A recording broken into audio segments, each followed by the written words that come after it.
Fala galera, hoje vou pedir licença para vocês fazer um vídeo aqui que provavelmente eu vou me emocionar mais uma vez, tá pessoal? Eu quero falar de um assunto delicado, falar sobre vida e sobre morte, sobre Deus. E esse não vai ser um vídeo divertido, não vai ser um vídeo que vai fazer você sorrir, como eu gosto de fazer. Porém eu preciso muito falar desse assunto. Então, se você não quer se emocionar, se você não quer ficar refletivo, eu aconselho que você não assista esse vídeo, tá? Para por aqui, porque não vai ser os assuntos de costume. Não vai ser um papo legal com os amigos, com piadas. O negócio vai ser um papo mais sério. Então, vamos lá pro vídeo.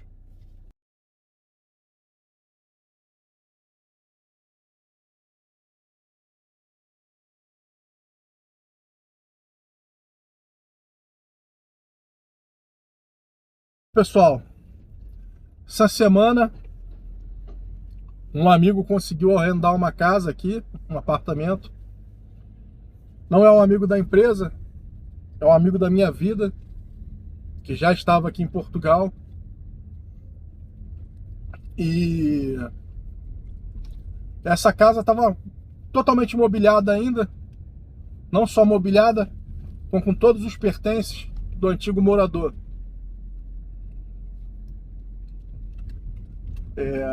Quem arrendou essa casa foi o filho dele. E essa casa era do pai dele, que faleceu há alguns anos. E ele falou para que deitar tudo fora. Deita tudo fora. Não quero nada que esteja lá dentro. Né, para reformar a casa, para arrendar para esse amigo. Né? E deitar tudo fora, pessoal, para quem é do Brasil, jogar tudo fora, tá? Joga tudo fora. Só que tinha muita coisa boa. E esse amigo me convidou para ir lá, para pegar uma coisa ou outra, um copo, uma bebida, né? Para ajudar ele nessa geral. E foi uma experiência muito louca, porque estava imaculada a casa, o apartamento. Então eu pude sentir ali como se a pessoa ainda fosse entrar a qualquer momento, né? Como se a pessoa fosse enfiar a chave na porta e entrar dentro de casa, porque as bebidas estavam no lugar, a documentação dele, de IRS, tudo muito bem organizado, tudo no lugar, atas e coisa e tal, óculos, na cozinha, temperos, no quarto, as fronhas passadinhas, tudo muito organizado. E eu achei um álbum de fotografia. Eu pude ver quem era esse senhor. E aparentemente, eu posso estar errado, mas ele teve uma vida muito bacana. Entre outras coisas, a gente achou o aparelho que mede a glicose no sangue. Então provavelmente ele era diabético. Pela quantidade de bebida que a gente encontrou na casa, ele bebia, né? Quem é diabético não deve beber muito. Bom, enfim.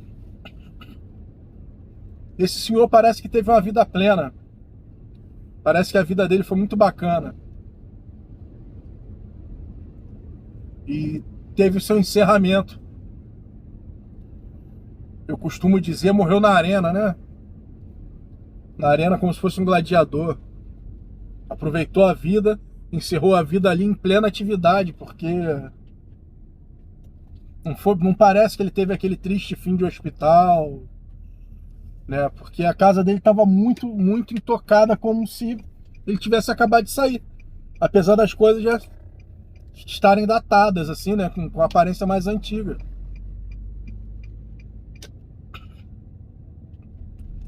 E foi uma situação muito estranha, assim, sentir a presença dele lá na casa. Mas eu fiquei com um sentimento assim que, pô, ele teve uma vida bacana.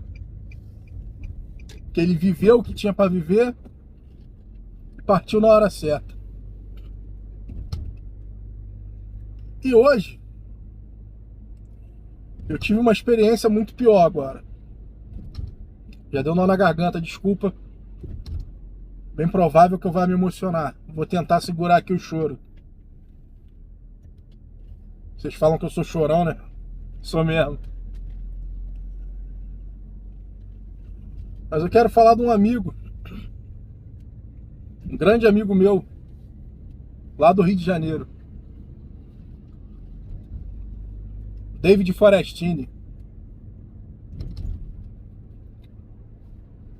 Conheci o David através de um dos meus melhores amigos, o Ricardo Raça, o cantor. Excelente cantor, aliás. O David era amigo íntimo do Ricardo. E como o Ricardo é um dos meus melhores amigos, consequentemente eu conheci o David. O David, como o sobrenome diz, Forestini, também neto de um imigrante italiano, assim como eu. Assim como eu, a aparência. Um branco, gordo, narigudo. Somos muito parecidos. E a gente costumava se chamar de irmãos. O pai do David tinha um bar. Todos nós chamávamos o pai do David de paizão.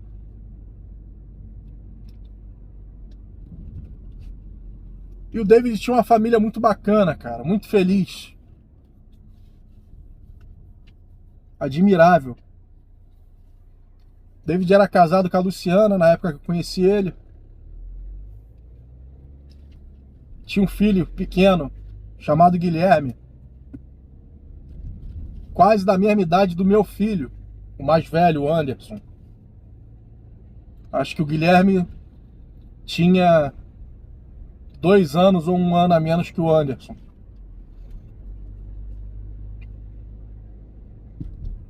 Pô, nos anos seguintes, né, amizade longa, churrasco final de semana.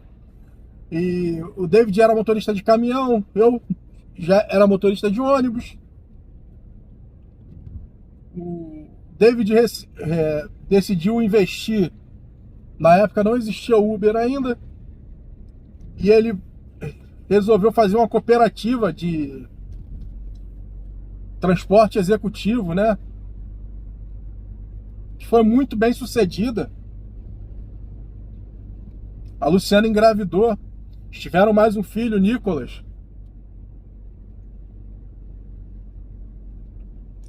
E a cooperativa do David foi muito bem sucedida. Eu cheguei a trabalhar para o David, tá? Coisa de uns 9 a 10 anos atrás, eu trabalhei para o David durante um curto período que eu estive desempregado. Eu trabalhei lá num carro do David, fazendo transporte executivo.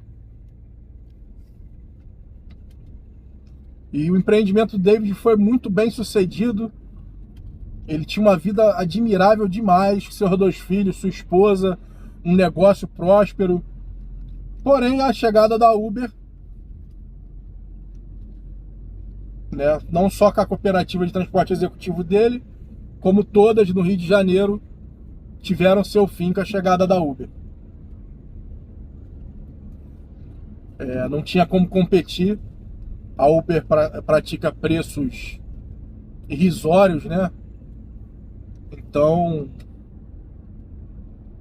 não tinha como. E o David ficou trabalhando no bar do pai dele, que há alguns anos atrás veio a falecer o paizão. Todos nós sentimos muita perda do paizão, mas assim como eu estava contando aqui desse senhor do apartamento em que eu estive lá essa semana, o paizão teve a jornada dele completa. Criou os filhos, viu os netos, teve uma vida muito top. O paizão era muito engraçado, piadista, falava engraçado, até o jeito de falar dele era engraçado, muito gostoso.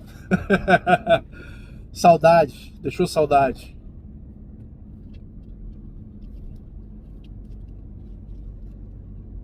E aí, poucos anos depois,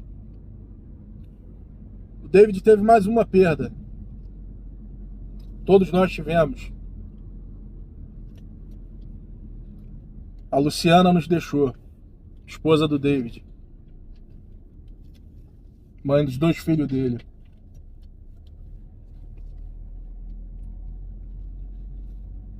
E aí a jornada já não foi completa, né, pessoal? Luciana morreu jovem, nos deixou jovem. Luciana era mulher guerreira, vendia salgadinho para ajudar o David na renda, quando o David era motorista de caminhão.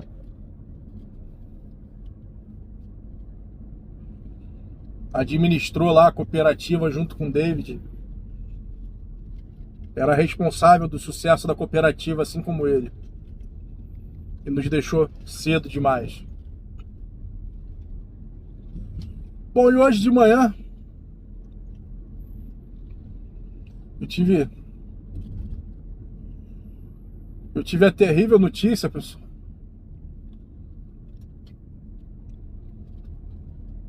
Terrível notícia. Que o Guilherme nos deixou. Guilherme era meu sobrinho. Conheci ele bem pequeno. Botafoguense como eu. Era um garoto incrível.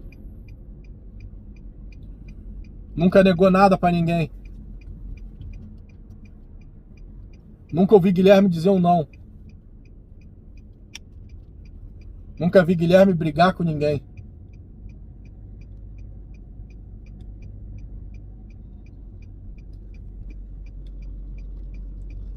E dói demais. Dói demais. E eu acho que nenhum pai, que nenhuma mãe deveria passar por isso. Ainda que as pessoas morram cedo demais, como a Luciana, que é muito ruim, mas está quase na ordem natural das coisas. Agora o Guilherme era só um menino. Morreu de causas naturais, entre aspas. Passou mal e faleceu à noite. E às vezes aqui no canal eu digo, não tem problema discordar de mim. Eu já discordei até de Deus e tá aí um ponto que eu discordo. E eu espero que um dia o Senhor, Deus, possa me mostrar que eu estou errado, como ele fez diversas vezes que eu discordei dele por outros motivos banais. Mas eu acho que nenhum pai, nenhuma mãe deveria chorar a morte de um filho. Se um pai morre, o filho fica órfão. Se um marido morre, a esposa fica viúva, o marido fica viúvo. Quando o filho morre, não tem denominação. É uma coisa que simplesmente não devia acontecer. Infelizmente eu conheço muitas pessoas que passaram por isso. Minha cunhada, uma amiga minha que está até aqui em Portugal, recomeçando a vida dela. Também perderam seus filhos. Eu acho que isso não devia acontecer, cara. Eu sei que é tolo eu dizer isso, mas nenhum pai, nenhuma mãe deveria chorar no túmulo do seu filho.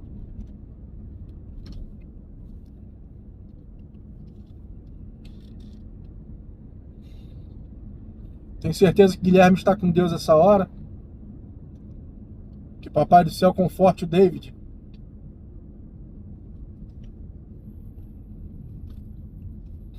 Que eu acho que eu nunca mais vou ver meu amigo. Porque não tem como ele estar vivo. Ele está caminhando sobre a terra. Mas depois de perder todo mundo, eu não consigo imaginar o tamanho da dor que ele esteja sentindo, gente. Desculpa eu estar aqui desabafando com todos vocês, mas a vida não é só alegria, não é só risada.